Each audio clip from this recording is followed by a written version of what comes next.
What's up, Risers? Today we're talking some team defenses. We're going to go over the top 3 or 4 teams that I think are on the rise, near the top of my standings, my targets, and my personal player rankings. And we're going to talk about some noteworthy acquisitions and losses on a few of these top high-end defenses. We're going to do that right now. What's up, Risers? It's time for some defense. Okay, so one of those defenses that is going to be highly talked about this offseason is going to be the New England Patriots. They were so good last year in DFS, fantasy football, and NFL that, of course, they're going to be talked about. They lost a lot of really good playmakers in free agency. Kyle Van Noy, Jamie Collins. I mean, it was just one after another that walked out the door. But the thing is, they're still so good in the secondary. They've got the McCourty twins, Stephon Gilmore. They've still got a pretty good pass rush. Donta Hightower and Jawan Bentley at linebacker. Like, these guys are still built strong in the middle, in the back end. And they've got a great coaching staff. Now, one thing I think we need to pay attention to is what is the effect of Tom Brady leaving on the defense potentially being on the field more? Maybe a few more minutes per game of not controlling the clock. This stuff will add up.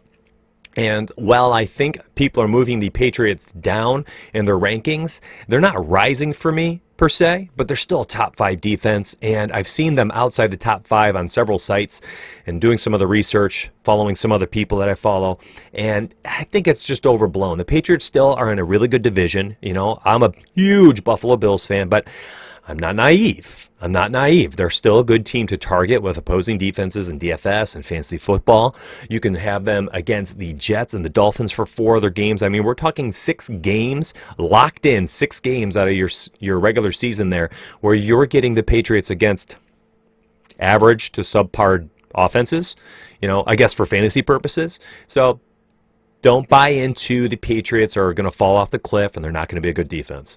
Another defense that is not necessarily on the rise, but one I'm targeting. It's hard to tell who's on the rise right now unless there's a splash pickup, but it's actually the San Francisco 49ers, whose secondary looked so much better in 2019.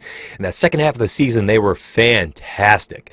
And a lot of that has to do with their pass rush. I mean, it is relentless. It's relentless. It's aggressive.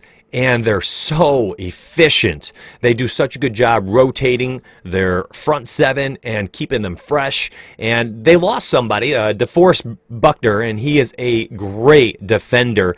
But they replaced him in the draft with Javon Kinlaw, who is a fantastic player. He's going to be a great player in the NFL.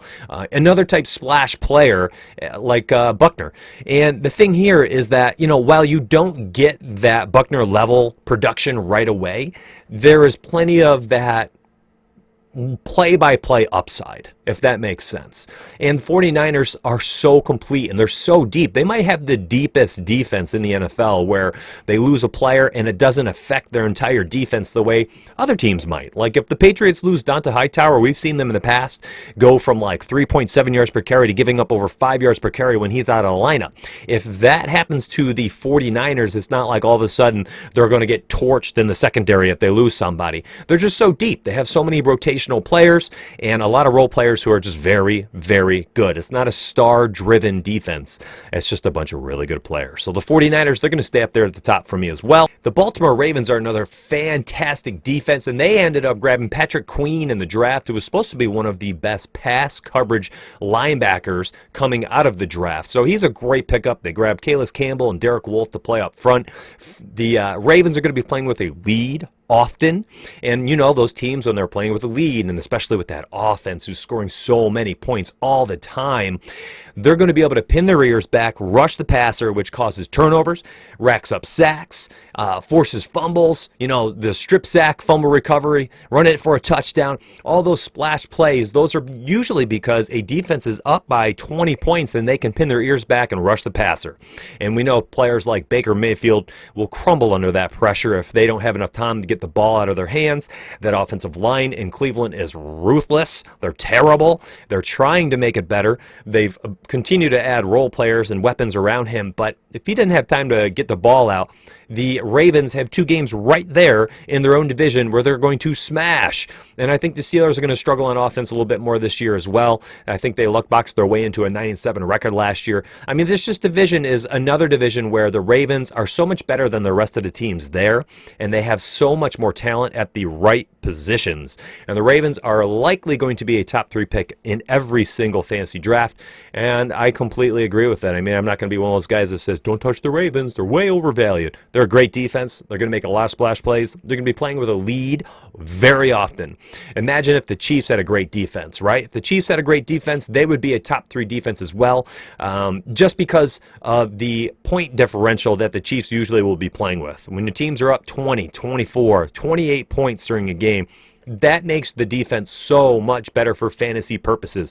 We don't care about yardage. We don't care about points given up. We're looking for the picks. We're looking for the sacks. And those things come from a defense playing with a massive lead, the opposing team having to throw the ball 45 times, which means a bunch of drop back opportunities, a bunch of pass rush opportunities, and opportunities for mistakes, which are turned into fantasy points. And lastly is going to be the Buffalo Bills. This is a little bit of a homer pick, whatever, don't care. But they were a very good defense last year, top 5 fantasy point scorer in DFS, and they were always up there in the pricing. They're going to be another fantastic option in 2020.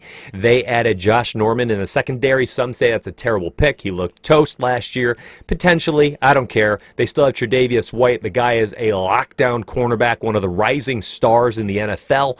They did lose Lorenzo Alexander and Shaq Lawson, but they added Mario Addison, who is a fantastic player. They added him in free agency, and I just think that Ed Oliver, that's another one I want to talk about. He looked like such a stud in 2019 as a rookie, and he is another rising star. I think with him, the front 7, and they've got Tre'Davious White in the back.